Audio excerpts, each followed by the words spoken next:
salut, ça va? En forme? Bah moi en tout cas, j'espère que tu vas bien. Aujourd'hui, nouveau tuto technique sur nos frigos Trimixed Tedford, série N3000 et N4000. Bah oui, ça fait quelques temps qu'on n'en avait pas fait, bon, on a fait d'autres tutos en cours de route, voilà. Et le sujet du jour, bah c'est comment changer la carte électronique de gestion d'énergie de nos frigos. Voilà. Alors on s'en fout de la raison. Je vais pas rentrer dans un débat. Voilà, va dire t'as besoin de la changer parce qu'elle a claqué, tu veux la faire réparer ou que sais-je. Bah on va voir ensemble comment la démonter et comment la remonter. Voilà. Mais avant de commencer ce tuto technique, comme à mon habitude, bah, je tenais à vous remercier tous autant que vous êtes du fait de me suivre. Vous êtes de plus en plus nombreux sur la chaîne, ça fait super plaisir.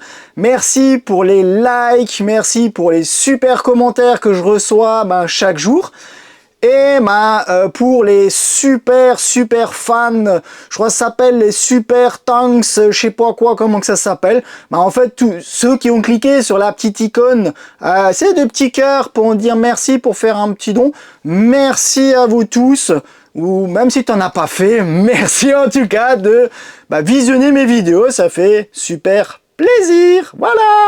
Alors, on va regarder ensemble comment changer cette carte de gestion d'énergie qui se trouve derrière notre frigo au niveau de la grille basse. Mais avant tout, le petit rappel pour être sûr que la génération de ton frigo corresponde au tuto.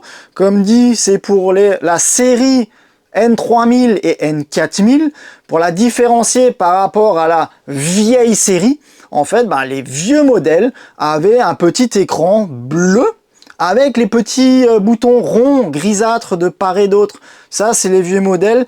Donc, tu pourras pas vraiment t'en servir de ce tuto pour ça, parce que je vais quand même t'expliquer l'un ou l'autre connecteur. Donc voilà, donc ça risque peut-être de te mettre en erreur. Voilà.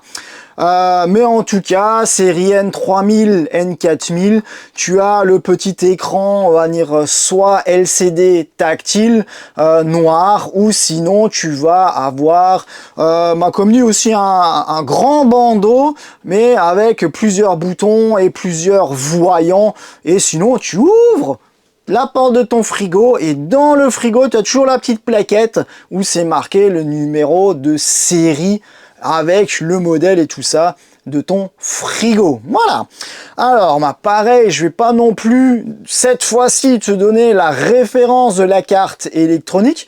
Pour plusieurs raisons. Déjà, entre la série N3000 et N4000, ce n'est pas forcément les mêmes modèles. Tout dépend aussi de la période où tu vas visionner cette vidéo. Pareil, les numéros auront peut-être encore changé, ainsi de suite. Donc voilà. Donc si tu as besoin de changer ta carte électronique, tu as besoin d'en acheter une nouvelle, soit tu regardes directement chez ton concessionnaire Tedford, ou voilà, avec le numéro de série, tu trouveras forcément la carte qui est la plus adaptée. Voilà. Maintenant, on va aller à l'extérieur du véhicule et on va voir directement notre carte électronique. Alors, déjà, avant de commencer quoi que ce soit, regarde pour couper les différentes énergies. Donc, tu coupes au cas où, soit la cellule de vie de ton camping-car, de ta caravane, ainsi de suite. Et tu regardes aussi pour principalement... Et ça, je le répète, principalement couper, redébrancher la rallonge électrique. Oui, parce que combien de fois, moi, j'ai foutu les mains dedans et oulala, là, ça fait une bonne châtaigne. Donc, débranche ta rallonge électrique pour vraiment bosser en totale sécurité. Après, que tu aies le gaz ouvert ou non, ça n'engendre aucune conséquence. De toute façon, du moment qu'il n'y a pas d'alimentation électrique, l'électrovanne, elle est coupée, donc il n'y a pas de risque à cet endroit-là, quoi, hein, donc pour cette énergie-là. Alors, déjà, on a notre grille pour y accéder. Donc, grille basse, je précise bien, parce que la carte électronique est toujours en position basse de notre frigo. Quand tu as ta grille Tedford, là, tu vas voir, tu as en fait un petit plastique noir de part et d'autre de la grille qu'il faut pousser vers en fait l'intérieur. Voilà, hop, et je perds tout. Voilà, et ploum, tu as la grille directement en main. Et là, tu accèdes directement à la carte électronique du frigo. Je vais faire un gros plan et comme ça, on va voir d'un peu plus près. Alors, là, tu vois la carte électronique en gros plan. Alors, maintenant que l'énergie, elle est déconnectée, on va voir, en premier temps, on va déconnecter les connecteurs qui alimentent la carte électronique. Voilà. Hops. Donc après, suivant les marques, tu as des connecteurs rapides. Après, il y a plein de modèles qui existent. Donc là, hops, de 1 et de 2. Voilà, je vais mettre les petits câbles un petit peu de côté pour qu'on puisse bien voir. Alors, au niveau de la carte électronique, tu vas avoir 2 gros câbles d'alimentation. Tu as un petit câble d'alimentation avec 3 fils. Ça va être l'alimentation secteur. Et après, tu vas avoir un câble d'alimentation comme ça de 5 voire 6 plots. Donc ça va être l'alimentation 12 volts de ton frigo. Donc là, maintenant, les deux sont déconnectés. On est bon. On va ouvrir le petit cache qui protège la carte électronique en enlevant la petite vis. La plupart du temps, ça va être du Torx. Hops. Ah oui, et souvent, tu peux avoir encore un petit fil là comme ça sur le côté. Hein, voilà. Avant de continuer donc le démontage de notre carte électronique, je vais quand même t'expliquer à quoi correspondent les différents connecteurs qu'on peut y retrouver directement dessus. Alors, le premier connecteur en partant de la droite, lui, ça va être l'entrée, l'alimentation 230. Ensuite, les 2 autres connecteurs, ça va être la sortie de la carte électronique, la partie aussi 230, c'est là où est branchée notre résistance électrique. Les 2 autres suivants, ça va être la partie 12 volts, donc ça va être la sortie qui va alimenter directement la résistance 12 volts. Ensuite, tu as donc ces 2 connecteurs-là blancs, eux, ça va être l'entrée, donc 12 volts. Donc les 2 gros câbles de la droite, donc le rouge et le blanc, ça va être la puissance 12 volts. C'est ce qui va permettre d'alimenter notre résistance 12 volts. Et après, là, tu as 3 petits fils. Ça va vraiment être la commande. C'est pour ça qu'ils sont de petites sections. Donc, le plus, le moins et le plus après contact qui va permettre au relais qui est dans la carte électronique de basculer sur le 12 volts. Ensuite, on a les 2 câbles de terre qui montent directement sur la carte électronique. Et après, on a le petit câble ici. Lui, ça c'est le câble qui va arriver directement sur la sonde de température qui est dans le frigo. Et celui-là, ça va être le câble qui va arriver directement derrière le panel. C'est lui qui va faire en fait la jonction entre le panel et la carte électronique pour les différentes informations. Et ensuite, souvent, il est replié, mais en tout cas, c'est ce connecteur-là. Ça, c'est le connecteur qui va activer ou désactiver l'électrovanne. Et le dernier connecteur, la dernière fiche, c'est celui-là qu'on a ici. C'est celle qui va aller directement à notre sonde, capteur de flamme et aussi qui va permettre d'allumer, faire l'étincelle au niveau de notre brûleur. Voilà. Alors déjà, moi ce que je fais en premier temps, je retire les 3 petites vis qui eux tiennent toute la partie 230. Comme ça, celle-là ne va pas me gêner. Voilà. Ensuite, quand ça c'est fait, j'arrive quand même de mieux voir mes différents connecteurs. et bah, tu prends ton téléphone et tu fais une photo pour pas te gourer dans le sens des câbles. Bon, normalement, ça craint rien, mais quand même, fais-le. Moi, je fais toujours, comme ça, au moins, je suis sûr. Parce que tu vois, après, sur les câbles, tu as quand même des petits détrompeurs de couleurs avec des petits scotch, ainsi de suite. Donc, fais-le, comme ça, au moins, t'es tranquille. Voilà. Alors, quand les vis sont enlevées, moi, je retire déjà une fois les petits connecteurs sur la gauche, parce que comme ça, ceux-là ne vont pas m'embêter. Voilà. Ensuite, voilà, celui-là.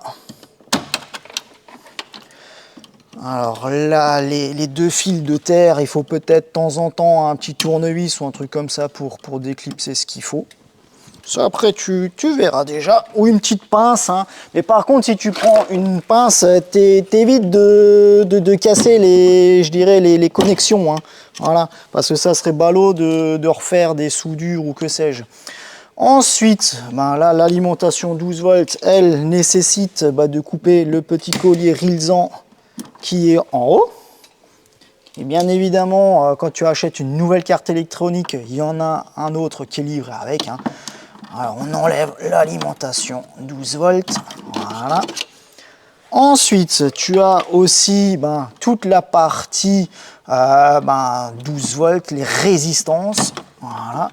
Donc, comme dit, fais bien attention au sens. La partie secteur, pareil, la résistance aussi. Hop, ils sont mitouflés là-dedans.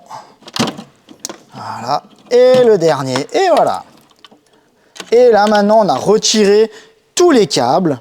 Donc, il suffit juste encore de dévisser la carte qui est sur le frigo.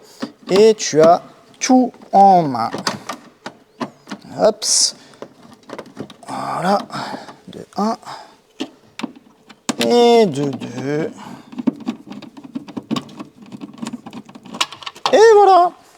Alors, quand tu veux remonter ta carte électronique, alors que tu es la nouvelle, que tu es celle que tu avais déjà dedans, que tu as fait réparer ou que sais-je, tout ce que tu as démonté, tu remontes en fait dans le même sens. Et c'est pour ça que c'est toujours bien d'avoir pris une photo au préalable. Moi, j'espère que je vais réussir à remonter comme il se doit. C'est toujours pareil, je fais ça machinalement. Et forcément, vu que en plus, je suis en train de filmer, donc réfléchir en même temps que de filmer et tout faire tout en même temps, c'est pas forcément toujours évident. Voilà, donc on remet la carte électronique dans le logement. Au niveau des mêmes vis, en plus là j'ai vraiment beaucoup de chance, c'est qu'aujourd'hui j'ai vraiment un véhicule avec une belle grille d'accès, donc c'est super cool parce que il y a des moments c'est pas forcément le cas. Voilà. Alors là maintenant elle est en place, on va y remettre donc l'alimentation électrique 230 volts avec la terre. Voilà. Alors remettre de nouveau dans les petits connecteurs, dans les petites fiches et tout. Voilà. Ensuite, je vais tout de suite remettre la terre de la résistance électrique 230 volts. Voilà. Qui elle, si je ne m'abuse, passer là dans le petit serpentin. Voilà. Ensuite, c'est les deux petits câbles qui, eux, ça c'est l'alimentation 230 de la résistance. Voilà, souvent je le mets là parce qu'après à refaire la virgule, souvent il est un petit peu tordu notre câble. Voilà, le deuxième câble de l'alimentation de la résistance. Voilà.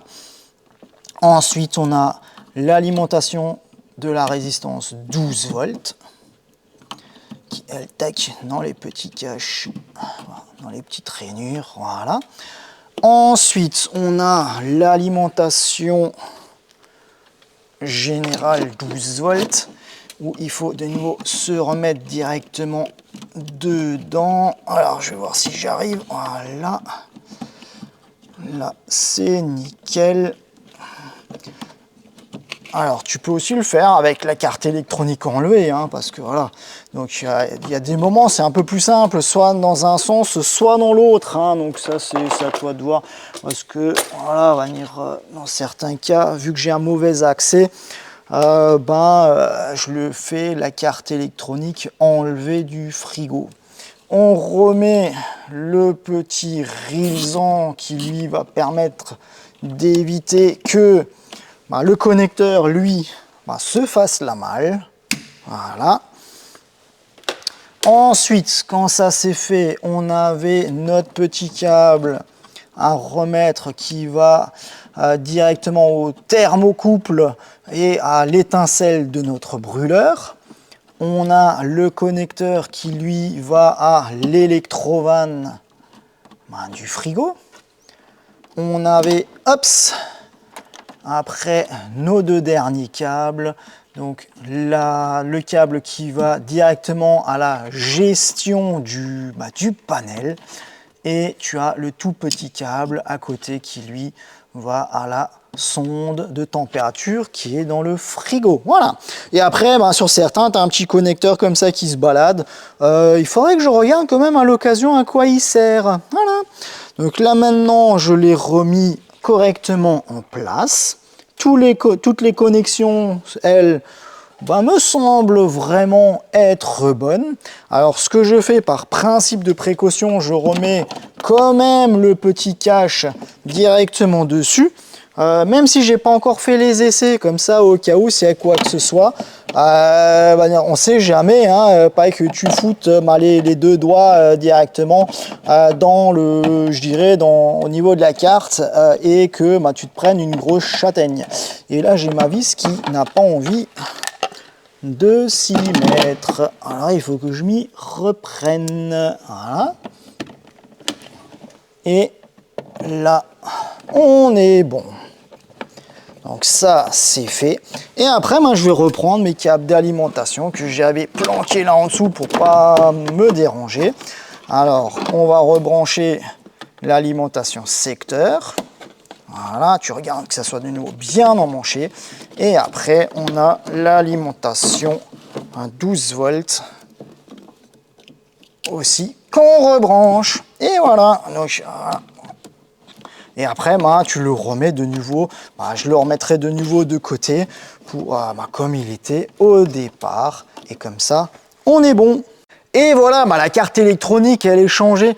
Tu vas pas refermer la grille et te tirer en vacances. Hein. Non, non, non, non, non. De préférence, vérifie quand même que ton frigo fonctionne sur toutes les énergies.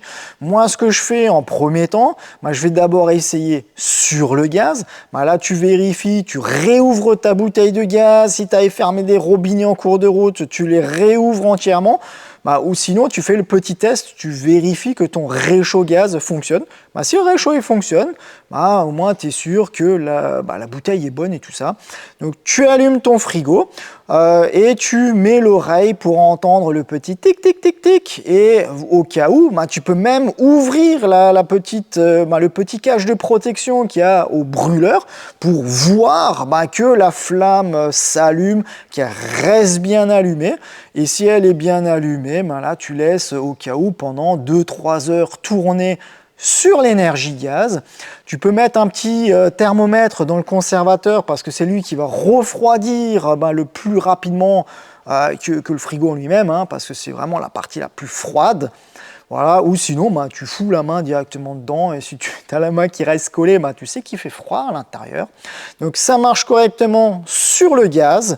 Là, au cas où tu mets ta rallonge électrique et vu que normalement, si tu l'as mis en position automatique, il va basculer automatiquement sur l'électrique. Si tu l'as mis en manuel, tu mets manuellement électrique 230 volts. Là, pareil, tu laisses aussi pendant 2-3 heures bien tourner sur le secteur. Comme ça, si tu vois qu'il fait bien froid, on est bon. Ça m'est déjà arrivé. Je change la carte électronique et en finalité, j'avais encore une résistance qui avait claqué en plus derrière. Donc voilà, c'est pour ça que c'est bien de tout vérifier. Il fait correctement du froid sur secteur. Là, pareil, tu retires la rallonge électrique. et tu démarres le moteur pour voir si effectivement il fonctionne aussi sur 12 volts, moteur tournant. Voilà, parce que c'est déjà arrivé dans laissant la rallonge électrique, tu y démarres le moteur, il comprend pas en fait ce qu'il doit faire, donc il peut soit se foutre en défaut ou rester sur 230. Voilà, donc je pense bien retirer la rallonge électrique. Tu laisses aussi au cas où une voire 2 heures le fonctionner sur le moteur tournant. S'il fonctionne moteur tournant, bah là au cas où, tu peux couper ton moteur. Si tu avais fait tous les essais en manuel, bah alors pense à aussi tester en mode automatique si maintenant il a l'option. Mais normalement, Serienne 3000 et 4000, il a l'option automatique. Voilà. Donc tu vérifies qu'il permute aussi automatiquement entre les différentes énergies. Alors par contre, donc le petit rappel, parce qu'il y a des gens qui eux ne le savent pas, quand tu coupes ton moteur pendant un quart d'heure, un frigo Tedford est en stand-by.